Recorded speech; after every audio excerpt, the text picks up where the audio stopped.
नहमदुहु व नसल्ली अला रसूलिल करीम अम्मा बाद। रघुनाथ जी मेरे दोस्त हैं। उसने पूछा है कि अयोध्या में राम मंदिर बनी है, तो आइए बताइए कि शरीयत के बाद में राम की जी के सिलसिले में क्या तासुर है, क्या नज़रिया है, ये उन्होंने पूछा है। जवाबन अर्ज है कि रघुनाथ भाई, या तो कोई इंसान नबी बन सकता है, या वली बन सकता है, या नेक बादशाह बन सकता है। नबी बनने के लिए तो हम नहीं कह सकते, इसलिए कि जब तक कि कुरान या हदीस में पता नहीं हो कि ये नबी है, तब तक हम नहीं कह सकते। सिर्फ 25 नबी का जिक्र है कुरान में, राम का नहीं है। वली भी हम नहीं कह सकते, इसलिए कि वली के लिए ज़रूरत है कि वो तौहीद पर अमल करता हो उस ज़माने में, मुसलमान हो गया कि उस ज़माने में। हमें पता नहीं है कि राम साहब ये मुसलमान थे या नहीं थे। अलबत्ता जो मैंने पढ़ा है थोड़ा सा राम जी के सिलसिले में, तो ये पता चलता है कि वो नेक बादशाह थे अपने ज़माने के, नेक बादशाह। अब हम 3 पैगाम है इस्लाम में।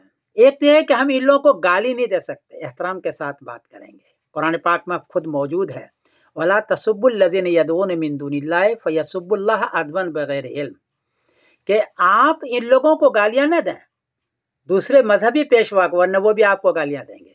इसलिए हम उनको बुरे नाम से, अलकाब से, बुरे नाम से नहीं पुकारेंगे राम जी को या किसी भी चीज़ को। एक बात तो यह है, लेकिन हम उसको भगवान या खुदा नहीं मान सकते। शरीयत में, हमारे इस्लाम में सिर्फ एक ही खुदा को माना जाता है, जिसने हमें पैदा किया है, जो हमें मारेगा, जो हमसे हिसाब लेगा। एक खुदा। इबादत भी उसकी नहीं कर सकते हम, क्योंकि कुरान पाक में यह है कि अल्लाह के अलावा किसी और की इबादत नहीं होगी, किसी और उनसे कोई ज़रूरत भी नहीं मांग सकते। हाजत ज़रूरत जिसको कहते हैं, ये सिर्फ अल्लाह से हम मांगते हैं। कुरान पाक में है, कुल ला अमलिकु लिनफ्सी नफ़अन वला ज़र्रा इल्ला माशाअल्लाह। खुद नबी करीम सल्लल्लाहु अलैहि वसल्लम, जो हमारे सबसे बड़े नबी है, उनको ये कहा कि आप ऐलान कीजिए कि मैं भी अपने ज़ात के लिए नफ़ा और नुकसान का मालिक नहीं हूँ। दूसरी बात में है, कुल इन्नी ला अमलिकु लकुम ज़र्रा वला रशदा, हम तुम्हारे लिए भी नफ़ा नुकसान का मालिक नहीं है। एक नबी से जब ये कहलवाया गया है कि नफ़ा नुकसान का मालिक अपने लिए नहीं हूँ, तुम्हारे लिए नहीं हूँ, इसलिए इस्लामी शरीयत में हम किसी भी नबी से या वली से या बादशाह से या राम जी से हम हाजत नहीं मांग सकते। तो 3 बात है कि उसको खुदा नहीं मान सकते, उसकी इबादत नहीं कर सकते, उससे हम ज़रूरत नहीं मान सकते, अलबत्ता हम उसको गालियाँ नहीं देंगे। 3 बात हो गई। इस्लामी शरीयत में ये भी है कि आप जिस मुल्क में रहते हैं, दूसरे को डिस्टर्ब न करें। देखो, हम बरतानिया में रहते हैं, यहाँ ईसाई भी है, यहूदी भी है, मुसलमान भी है, हम अमन के साथ रह रहे हैं। हम उसको बुरा भला नहीं कहते, वो हमें बुरा भला नहीं कहते। इस्लाम, हिंदुस्तान हमारा मुल्क है। हम नहीं चाहते कि वहाँ 2 समुदाय, 2 कौमों के दरमियान लड़ाई हो और हिंदुस्तान टूट जाए, ख़राब हो जाए, उसका इकोनॉमिक्स ख़राब हो जाए। ये ऐसा नहीं करें।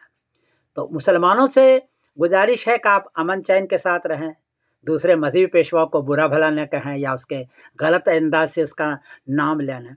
और गैर मुस्लिम भाई, रघुनाथ भाई, आपके सारे हजरात से वो गुजारिश है कि आप हमें उसकी इबादत पर मजबूर न करें या उसके ऐसी चीज़ों पर मजबूर न करें जो हम मजबूर इस्लामी शरीयत के ख़िलाफ़ है, क्योंकि कुरान पाक हमें मना करता है, फिर हम इस्लाम से निकल जाएंगे। तो ये 2 पैगाम है। फिर भी किसी को तकलीफ़ हुई हो, किसी को परेशानी हुई हो मेरी बात से, तो मैं पहले से माफ़ी मांगता हूँ। अस्सलामु अलैकुम व रहमतुल्लाहि व बरकातहू।